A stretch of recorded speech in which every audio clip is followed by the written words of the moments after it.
Este é John Harper, nascido em Houston, Escócia, em 1872. Seguindo os passos de seus pais, quando tinha aproximadamente 14 anos, tornou-se ele mesmo um cristão. Dali em diante, começou a falar aos outros sobre Cristo. Aos 17 anos, começou a pregar nas ruas de sua cidade com muita paixão, para que os homens se reconciliassem com Deus. Após 5 a 6 anos de labor, nas esquinas das ruas, pregando o Evangelho e trabalhando na fábrica de papel, John foi recebido pelo reverendo Carter, líder de uma igreja em Londres.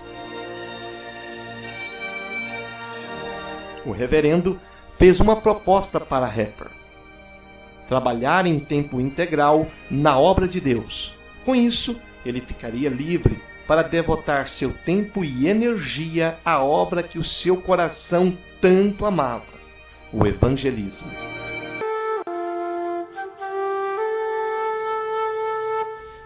Um pouco depois, em setembro de 1896, John Harper iniciou sua própria igreja. Essa igreja, que começou com apenas 25 membros, passou a mais de 500, quando ele saiu de lá uns 13 anos mais tarde.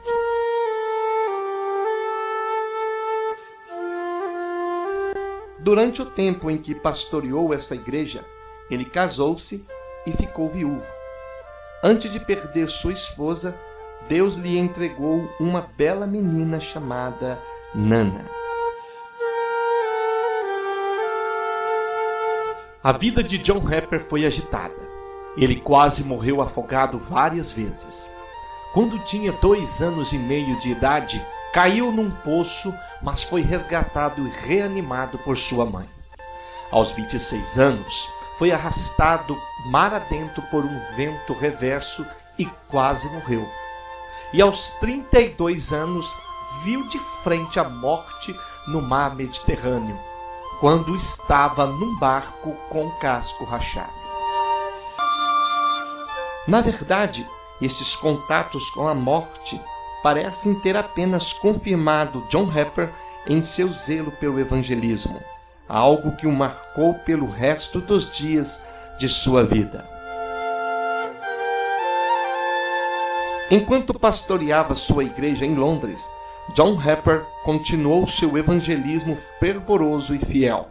De fato, ele era um evangelista tão zeloso que uma igreja em Chicago, nos Estados Unidos, pediu que ele viesse até a América para uma série de encontros. Então ele aceitou o convite. O resultado foi maravilhoso. Poucos anos depois, aquela mesma igreja o convidou para uma série de ministrações do Evangelho em solo americano.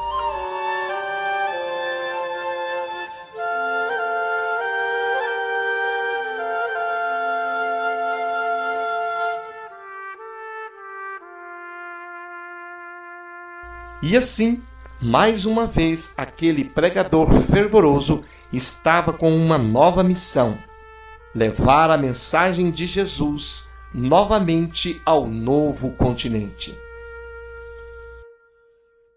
Como foi da primeira vez, John Harper adquire um ticket de 2ª classe no navio rumo à América, com o coração ardendo em fogo para falar de Jesus àquele povo.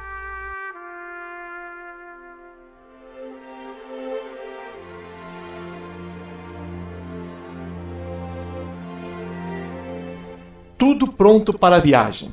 A esposa de John tinha morrido alguns anos antes e tinha com ele sua única filha, Nana, de 6 anos.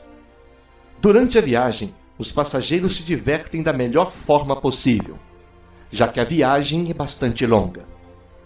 John Harper, porém, é a única pessoa a bordo que procura aproveitar de forma diferente aqueles momentos no navio, e passa a pregar então o Evangelho quando vê a oportunidade, seja pelas manhãs, tardes ou noites.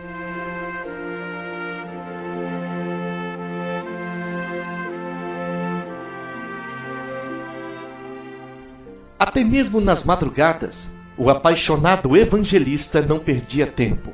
Falava da mensagem de arrependimento. Os fatos que aconteceram durante esta viagem de John Harper são conhecidas pelos relatos de testemunhas e fontes seguras. Uma destas fontes é de sua própria filha Nana. Ela lembrava-se de ter sido acordada pelo pai umas poucas noites naquela jornada. Era tarde da noite e ele disse que o navio onde eles estavam tinha sofrido um acidente. Harper disse a Nana que outro navio estava para chegar a fim de resgatá-los, mas como precaução, ele a colocaria num barco salva-vidas, juntamente com sua prima mais velha que os acompanhava. Ele aguardaria até o outro navio chegar. O restante da história de John Harper se associa a uma tragédia bastante conhecida em todo o mundo. A pequena Nana e sua prima foram salvas. O navio onde eles estavam era o Titanic. Era 14 de abril de 1912, num domingo à noite, quando o Titanic bateu no iceberg. John Harper, por ser viúvo, poderia ter se juntado à sua filha, mas optou por dar àquelas pessoas mais uma chance de conhecer Jesus Cristo. O momento mais difícil para John, um pai amoroso e dedicado, foi se inclinar olhando para dentro dos olhos de sua filha, beijando-a carinhosamente e dizer: "Um dia nos veremos novamente." Depois de observar que ela estava a salvo em um dos barcos salva-vidas, ele tirou seu colete salva-vidas e o deu a um dos outros passageiros. Um sobrevivente se lembrou distintamente de ouvi-lo gritar: "Mulheres e crianças e os que não são salvos, entrem nos barcos salva-vidas." Harper correu pelo convés implorando às pessoas que se entregassem a Cristo, enquanto o grandioso navio se afundava. Ao ouvir um homem rejeitar seu apelo para que aceitasse Jesus, John Harper arrumou-lhe um colete salva-vidas e disse: "Você precisa disso mais do que eu." Até o último momento que esteve a bordo do navio, John Harper pediu que as pessoas entregassem suas vidas para Jesus. Ajuntando as pessoas ao seu redor, ele então se ajoelhou e, com alegria santa em seu rosto, ergueu os braços em oração. À medida que o navio começou a se inclinar, ele então pulou para dentro das águas geladas e nadou freneticamente para perto de todos a quem podia alcançar, suplicando-lhes que se voltassem para o Senhor Jesus e fossem salvos. 2 horas e 40 minutos depois da colisão, o Titanic afundou nas águas geladas do Atlântico Norte. Centenas se ajuntaram em barcos e botes salva-vidas, e outros se agarraram a pedaços de madeira, esperando sobreviver até que o socorro chegasse. Durante 50 minutos, eram horríveis os gritos das pessoas pedindo por socorro.